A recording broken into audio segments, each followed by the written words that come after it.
चुनाव में किसी भी कीमत पर इस पार्टी को फिर से यहाँ सत्ता में वापस आते हुए नहीं देखना चाहते थे और इसके लिए फिर इन्होंने अपने दिल पर पत्थर रखकर, यानी कि यहाँ की जो जनता है, और इसके लिए फिर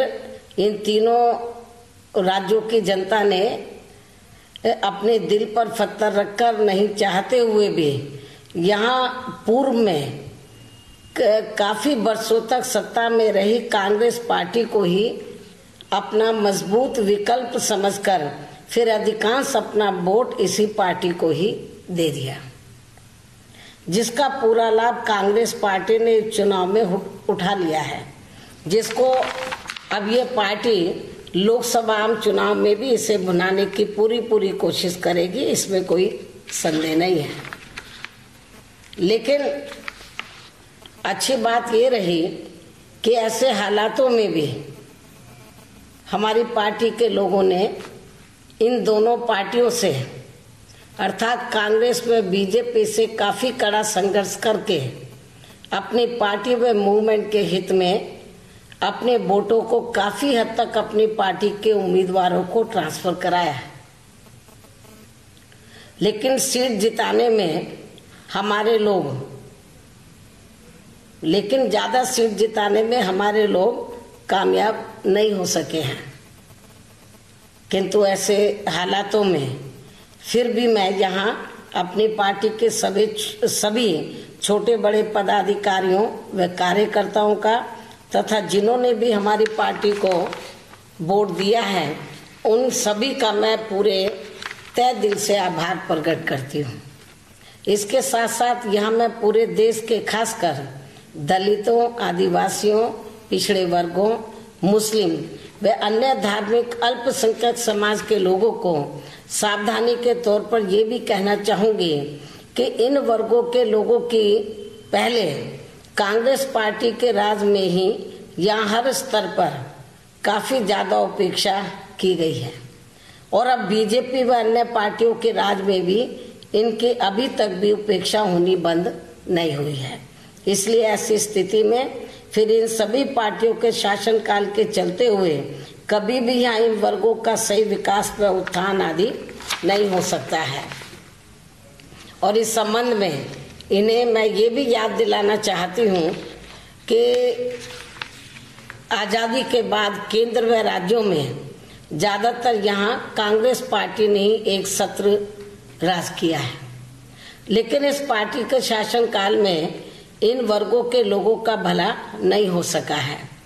तभी फिर मजबूरी में हमें इन वर्गों के लोगों के हितों में अपनी अलग से राजनीतिक पार्टी बनानी पड़ी है, यानी कि बीएसपी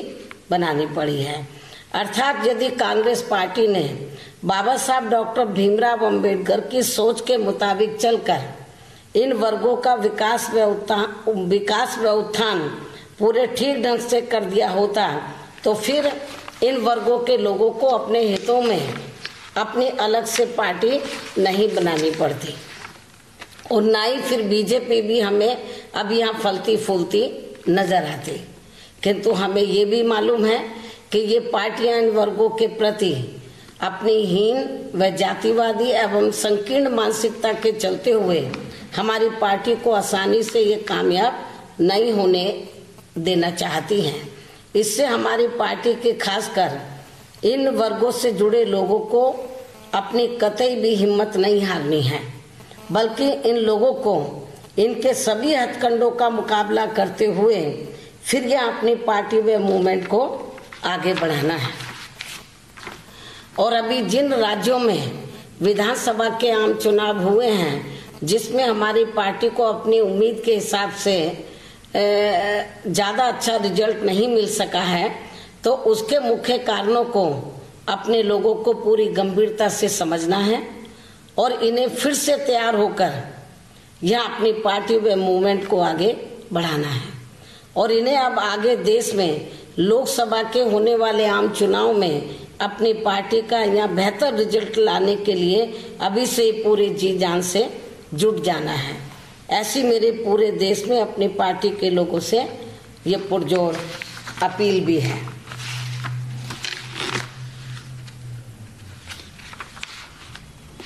और अब मैं अंत में ये भी कहना चाहूंगी कि हमारी पार्टी ने ये चुनाव खासकर बीजेपी को सत्ता से बाहर करने के लिए लड़ा था, लेकिन दुख की बात यह है कि हमारी पार्टी अपने इस मकसद में कामयाब नहीं हो सकी है। और मुझे ये भी मालूम हुआ है कि मध्य प्रदेश में अभी भी ये पार्टी यहाँ सत्ता में आने के लिए पूरे जोड़ तोड़ में लगी हुई है, जिसे रोकने के लिए हमारी पार्टी ने कांग्रेस पार्टी की सोच व नीतियों से सहमति न जताते हुए भी यहाँ मध्य प्रदेश में अपनी पार्टी का कांग्रेस पार्टी को सरकार बनाने के लिए समर्थन देने का फैसला लिया है, ताकि बीजेपी अपने इस मकसद में कामयाब ना हो सके। और यदि इस मामले में राजस्थान प्रदेश में भी कांग्रेस पार्टी को हमारी पार्टी के समर्थन देने की हमें जरूरत महसूस हुई, तो फिर वहां भी बीजेपी को सत्ता में आने से रोकने के लिए कांग्रेस पार्टी को समर्थन दिया जा सकता है। छत्तीसगढ़ प्रदेश में तो पहले से ही कांग्रेस पार्टी को यहाँ अपनी सरकार बनाने का कार्य काफी आसान कर दिया गया है, क्योंकि वहाँ हमारे गठबंधन के सहयोगी श्री अजीत जोगी ने चुनाव के दौरान अपना ऐसा बयान दे दिया था जिसकी वजह से वहाँ बीजेपी को सत्ता में आने से रोकने के लिए बीजेपी विरोधी लोगों का काफी वोट सीधा ही इस पार्टी को चला गया, यानी कि कांग्रेस पार्टी को, जो पहले उनका वोट वहां हमारे गठबंधन को ही मिल रहा था। इसलिए यहाँ कांग्रेस पार्टी को हमारी जरूरत नहीं पड़ेगी। हालांकि उन्होंने बोला था, श्री अजीत जोगी ने बोला था जनरल पार्टियों के संबंध में, लेकिन मीडिया ने उसे बीजेपी से जोड़कर एक सोची समझी रणनीति के तहत मीडिया ने उसे बीजेपी से जोड़कर चुनाव के दौरान बड़े पैमाने पर हाईलाइट कर दिया था, जबकि इन्होंने इस मामले को मेरे सामने मंच से भी स्पष्ट कर दिया था। लेकिन जनता तो जनता ही होती है, वो एक बार बहक गई तो फिर वो जल्दी से सही लाइन पर आती नहीं है, और जिसका फिर यहाँ कांग्रेस पार्टी ने पूरा फायदा भी उठा लिया है। और अब मैं अपनी बात यहीं समाप्त करते हुए फिर से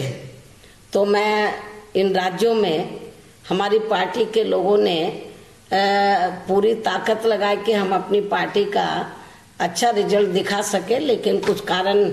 ऐसे रहे जिसकी वजह से हमारी पार्टी अपने मकसद में कामयाब नहीं हो सकी। लेकिन फिर भी हमारे लोगों को अपनी हिम्मत नहीं हारनी चाहिए, क्योंकि जब हम लोग आगे बढ़ेंगे तो हमारे रास्ते में किस्म किस्म की रुकावटें आएंगी, उसका मुकाबला करके हमें आगे बढ़ना होगा और अपनी मूवमेंट को आगे बढ़ाना होगा। धन्यवाद।